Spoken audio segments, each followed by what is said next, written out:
TMC को एक और बड़ा झटका लगने की खबर सामने आ रही है। ममता बनर्जी की करीबी और युवा टीएमसी की अध्यक्ष साइनी घोष का नाम भी अब इस बागी कैंप से जोड़ा जा रहा है। पश्चिम बंगाल की राजनीति में लगातार भूचाल देखने को मिल रहा है। एक के बाद एक नेताओं और सांसदों के पार्टी से दूरी बनाने की खबरें सामने आ रही है। इसी बीच अब तृणमूल कांग्रेस की युवा इकाई के अध्यक्ष और जादवपुर से सांसद साइनी घोष को लेकर बड़ी खबर सामने आई है। सूत्रों के मुताबिक साइनी घोष का नाम भी उन सांसदों की सूची में शामिल है जिन्होंने बागी गुट के साथ खड़े होने का फैसला किया है। अगर यह खबर सही साबित होती है तो इसे तृणमूल कांग्रेस के लिए एक और बड़ा झटका माना जाएगा।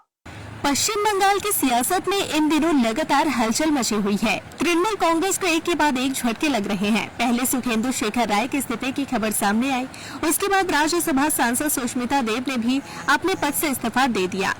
अब एक और नाम चर्चा के केंद्र में है और वो है जादवपुर लोकसभा सीट से सांसद और युवा तृणमूल कांग्रेस के अध्यक्ष साइनी घोष। सूत्रों के अनुसार साइनी घोष ने भी उन बागी सांसदों के समूह में अपना नाम दर्ज कर लिया है जिन्होंने हाल ही में दिल्ली में बीजेपी के वरिष्ठ नेता भूपेंद्र यादव के साथ बैठक की थी। बताया जा रहा है कि इस बैठक के बाद बागी सांसदों ने लोकसभा अध्यक्ष ओम बिरला को पत्र देकर एनडीए में शामिल होने की इच्छा जताई है।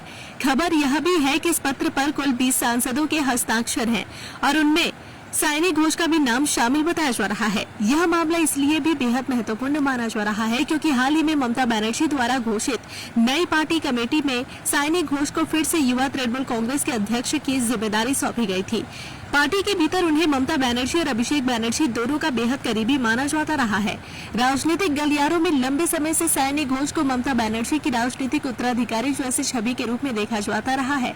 2021 विधानसभा चुनाव के बाद पार्टी में उनकी संगठनात्मक जिम्मेदारियां लगातार बढ़ती गई। इसके बाद 2024 लोकसभा चुनाव में उन्होंने जादवपुर सीट से जीत दर्ज की और राष्ट्रीय राजनीति में अपनी पहचान मजबूत की। साइनी घोष की राजनीतिक शैली और पहनावे को लेकर भी अक्सर चर्चा होती रही है। सफेद साड़ी और साधारण चप्पल पहनने की उनकी शैली की तुलना कई बार ममता बनर्जी से की जाती रही है। इसी वजह से वह कई राजनीतिक विश्लेषकों ने उन्हें ममता बनर्जी राजनीतिक रेप्लिका तक कहा। हालांकि साइनी घोष विवादों से भी अछूती नहीं रही। सोशल मीडिया पर उनके एक पुराने पोस्ट को लेकर काफी विवाद हुआ था, लेकिन उस समय तृणमूल कांग्रेस पूरी मजबूती के साथ उनके समर्थन में खड़ी रही थी। यही कारण है कि आज उनका नाम बागी सांसदों की सूची में आने की खबर राजनीतिक हलकों में बड़ी चर्चा का विषय बन गई है। सोमवार को दिल्ली में हुई कई दौर की बैठकों के बाद से ही साइनी घोष को लेकर अटकलें तेज हो गई थी। अब यदि वास्तव में उन्होंने बागी गुट का साथ चुना है तो यह तृणमूल कांग्रेस के लिए एक बड़ा राजनीतिक झटका साबित हो सकता है। फिलहाल पार्टी की ओर से इस पूरे मामले पर कोई आधिकारिक प्रतिक्रिया सामने नहीं आई है, लेकिन बंगाल की राजनीति में इसे बेहद अहम घटनाक्रम माना जा रहा है। अब सबकी नजर इस बात पर टिकी है कि आने वाले दिनों में साइनी घोष खुद इस मामले पर क्या बयान देती है और तृणमूल कांग्रेस इस पूरे घटनाक्रम पर क्या रुख अपनाती है।